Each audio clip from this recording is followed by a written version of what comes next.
My church's youth group has a youth band that leads worship during youth events. But the church also has them lead worship on Sunday mornings every few weeks to promote the youth band when the usual worship team has a week off. I'm not in the band, but I often help with lyric PowerPoints along with another girl, though not when the band plays on Sundays. The main singer of the youth band is the daughter of a youth assistant, and the daughter is an assistant too. I'll call her Emma. She's 20. I'm writing because of what happened the last time the youth band led Sunday worship on June 30th. That event led to Emma and her family leaving the church. In between one of the songs, Emma said she felt led to say that Christian nationalism wasn't of God. She explained that forcing people to believe went against the basis of Christianity because God gave free will, and too many Christians forgot that. She also said there would be no short and narrow path if people were forced to walk it, before saying Project 2025 was advertised as Christian but resembled nothing of God, because God never forced people to believe in him. No one confronted her or anything, as it was brief, and they played a few more songs along with the closing song after the pastor finished his sermon. But when we got to youth on Friday night, Emma and her mother weren't there. We were later informed by the youth pastor that Emma and her mom would no longer be helping the youth. He added a bunch of stuff about giving others the chance to be lead singers because Emma had left the church. However, word got out from one of the band's players that Emma told the band she got banned during the week and that her parents left the church with her. So, they already knew before we found out at youth. The reason I'm making this post is because of a conversation I had with the band and the other PowerPoint girl the same Friday the youth pastor announced it. The conversation was private from the rest of the kids. Long story short, the band is upset about what happened to Emma, and they've been throwing around ideas on what to do. The one they're heavily considering is a walkout the next time they're scheduled to play on Sunday. After playing the intro song, service opens with an intro song before someone comes on stage to welcome everyone before worship continues. They would voice support for Emma before walking out together. They haven't told anyone not associated with the band because they don't want anyone to spill the details. The main thing we're debating is repercussions from our parents and whether it's worth the risk. There are likely a few weeks until the band plays on Sunday again, and they still haven't decided on a new lead singer yet. I also want to add that the church didn't upload the worship portion of the service with Emma and only uploaded the sermon from that day. They always include worship on their YouTube upload of the service. Most of the concerns were around tuition punishments, as some of them have their parents helping pay, but they still want to do something. While I'm not in the band technically, aside from coordinating PowerPoint lyrics occasionally, I figured the least I could do was get advice from other adults anonymously because we don't want to ask our parents for obvious reasons. Maybe others could see more pros and cons that we can't. I appreciate any advice that anyone gives and will relay it to the band too. Thanks to anyone who read this. Edit. I forgot to add this detail in my post, but the pastor of our church has used the pulpit to speak politics in the past and has even mentioned support of a presidential candidate on numerous occasions, along with other political topics on occasion, like Roe versus Wade and gay rights. So, while I agree that politics probably shouldn't be spoken in church, some of the band said that Emma was tired of the often political topics being brought up during sermons, thus why she said what she said. Comments from the first post. Comment 1. OP, I am not Christian, but standing up to the tyranny of Project 2025 is the most Christian thing I've heard. That sounds exactly like what you should be doing against something that represents hate and violence. Christian nationalism is why many people are starting to make fun of or roll their eyes at Christian values because, from what we see, Christian nationalism is the exact opposite thing Jesus would want or support. I don't believe in him, but I do think God/Jesus would be proud of you. You sound like a good person. Comment 2. Hey, I hope you see this despite all of the responses. I was raised Catholic. I consider myself otherwise now, but that is how I was raised, and I was an altar server and lead singer for Massachusetts. I was very involved in my church. My priest was an amazing human being who never brought politics into service. He was so kind and so caring to everyone in the community. When I lost my faith, he was an amazing person to talk to, and he never shamed me. That being said, other people in the church hated this about him and became vocal about it. It was exactly this political behavior that made me turn away from the church in the first place. I thought it was horrible to mix politics and faith. I strongly disagreed with it and wanted no part in it. I started exploring the history of my faith and other faiths. I wanted to know why. Why were we trying to dictate people's lives when Jesus told us not to? Why were we cruel to the poor and the sinful when Jesus' message was to forgive? Why, when the church had so much wealth and power, did they wield that power like a club, forcing themselves onto the vulnerable and desperate? In the end, it is all about control. Whether you believe in God or not is one thing, but believing in the church is to believe in a man-made organization. Flawed people created these institutions, and like people, they are flawed too. A community organization has the power to uplift as much as it has the power to control and beat down. And that is what it all comes down to, doesn't it? Your friend could not be controlled, so they kicked her out. And now here comes the big question. Knowing all of this, can your conscience be at peace if you stay silent? When I was your age, I could not. Do what you believe is truly right, even if it's hard, even if it's uncomfortable. You will always become better for it. Edit. Wow. Thanks for the awards, guys. And Opie, if you see this, please update us. I would love to know how this turns out. Update. I want to thank everyone who commented on my original post because it was way more than I expected, and many of you had really helpful advice. This is a small update with some really surprising things that happened since.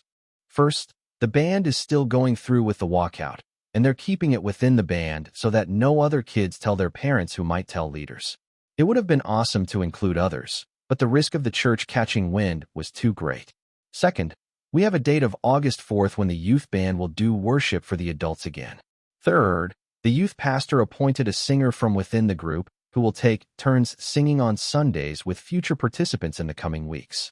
Fourth, the new singer agreed that the church's handling of Emma was BS.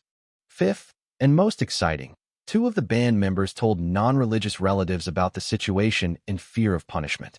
They agreed to come to the service and let them head to their cars in the parking lot straight from the walkout for safety. They won't leave the lot in case some parents try to claim kidnapping, but will be in their cars if all goes well, and the rest of us are going to ask our relatives too. Sixth, one of the band members told a teacher they knew from school who's thinking about coming and walking out too. Seventh, one of the band members wrote a little something that the lead singer will read before they walk off stage. It would be great if anyone with editing experience could help to make it clearer or provide advice on what to add. They try to keep it short. I will make a post about their write-up in the near future. Here's how we hope it happens. The band will play the opening song, which officially starts service and usually lets people know it's starting. Many make their way from the foyer during the intro song. After someone gives the welcome prayer following the opening song, the lead singer will then give the speech before the band walks off stage. I will walk out with them from the pews, along with relatives and friends. One relative said she might bring some people she knows too, which could make more of a statement to the church to see adults leaving too. One of the relatives will also record the whole thing in case any parents don't react well to it. I will update after it happens. If anyone has any further advice, it would be appreciated, and I'll bring it to the band. Most of the band, outside of 2 seniors, aren't old enough to vote this year. But this is a chance to stand up for what's right against something that is adamantly infusing itself into Christianity, Christian nationalism. It's making Christianity lose all of its respect, in our opinion. We don't expect change to happen in the church as a result of our walkout, but it's a small thing we can do to say we did our part when faced with it ourselves. Another commenter put it best when she asked if we'd be able to live with ourselves if we did nothing, and the answer has been no for us so far. I also want to add something I forgot to clarify in my first post. Emma didn't say what she did out of the blue. She'd been vocal about the pastor talking politics for some time, according to the band, and I've seen much of it too. However, a lot of people sent DMs disagreeing with the band's decision, so before I get into it, I want to give specifics of what the pastor has done. The pastor mentioned Trump from the pulpit numerous times, including in the aftermath of the 2020 election, to voice discontent over the results. He has also celebrated Roe v. Wade's overturning from the pulpit, mocked Pride Month during June, and even compared Trump's legal trial to how Jesus was persecuted leading up to his crucifixion. These are things that have no place being vented about from the pulpit, and this has happened over the course of a few years. I received a few DMs in the aftermath of my first post, and some were encouraging while others were not so much. A few people who said they were Christians stated that Emma was wrong to use the microphone to hijack the service with her words because she should have talked to the pastor first, while calling her actions immature. However, when I showed the band the advice from my posts, I also told them about the DMs. They said that Emma spoke to a leader about the pastor's political sermons in the past, but nothing came from it, as he continued to speak politics from the pulpit frequently. Some people also said that our walkout wasn't godly because we, like Emma, would be hijacking the service for a publicity stunt when church was supposed to be about God. Some people called us immature, among harsher things, but we disagree for two reasons. First, who is supposed to call out the misuse of the pulpit if not people who attend the same church where it's misused? A few DMs said to do nothing and pray for God to change the pastor's heart, but he's been doing this for years. Second, the Bible gives guidance on how to call out improper behavior in the church. In Matthew 18 verses 15 to 17, dealing with sin in the church, 15 if your brother or sister sins, go and point out their fault, just between the two of you. If they listen to you, you have won them over. 16 but if they will not listen, take one or two others along, so that every matter may be established by the testimony of 2 or 3 witnesses. 17 if they still refuse to listen, tell it to the church, and if they refuse to listen even to the church, treat them as you would a pagan or a tax collector. Emma has already talked to a leader one-on-one, and the band has voiced displeasure about Emma's band to the youth pastor, only for him to disagree and say that Emma was out of line. Regarding the part about tell it to the church, I suppose the how might be up to interpretation. Maybe telling the church means telling a church leader instead of the congregation on stage, but Emma and the band have talked to various leaders, including an elder too, aside from our youth leader. This was only for years of political rants from the pulpit to continue. When Jesus flipped tables in Matthew 21 verse 12, we believe he did it because people were using the temple to sell things that had nothing to do with God, and we believe that politics falls into the same boat. Someone commented a link in the comments of my first post that I never saw, but I showed the band, and we couldn't agree more. Pastor Lauren Livingston talked about the role of politics in the church and how politics shouldn't be combined with Christianity. I still plan to speak with my parents ahead of August 4th, and I'll share the write-up the band is working on really soon. I really appreciate everyone who commented too. Lastly, I want to clarify that the walkout is the band's decision entirely. I am not a member of the band. I just do PowerPoint lyrics during youth, and I'm not even in the band's group chat with Emma, as some of the band members are.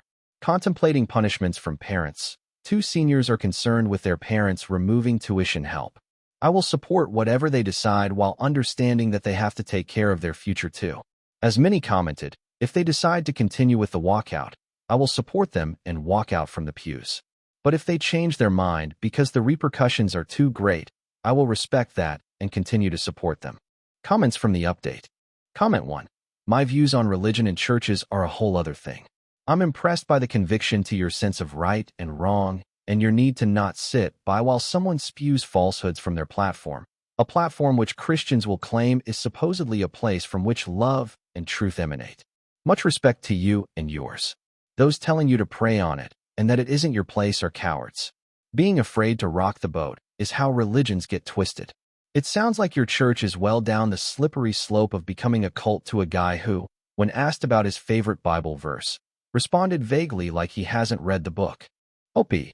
I was a little surprised when a few of the people who called themselves Christians in DMs even used profanity against my first post. But change doesn't happen unless it's addressed, and it's not like Emma and the others haven't addressed it with numerous leaders over the years. Comment 2. It is worth remembering that the original idea behind separating church and state was to protect religion from being tarnished by politics. The underlying idea was that religion is a garden that must be protected from the wilderness of the world.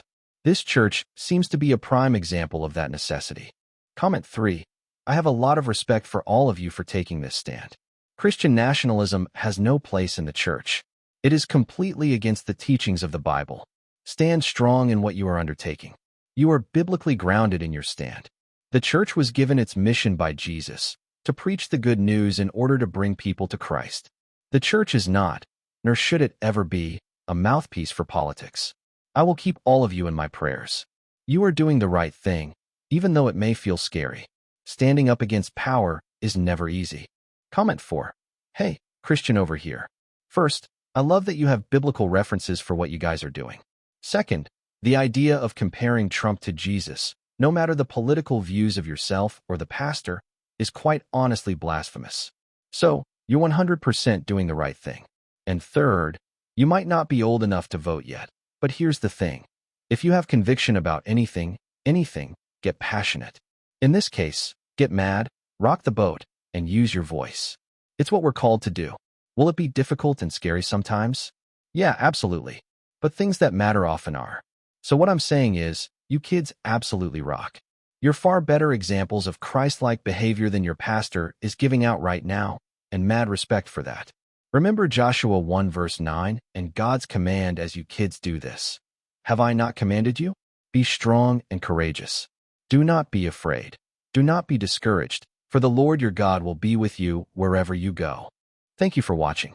If you haven't subscribed yet, please do so and hit the notification bell to stay updated with more shocking real-life stories happening around you.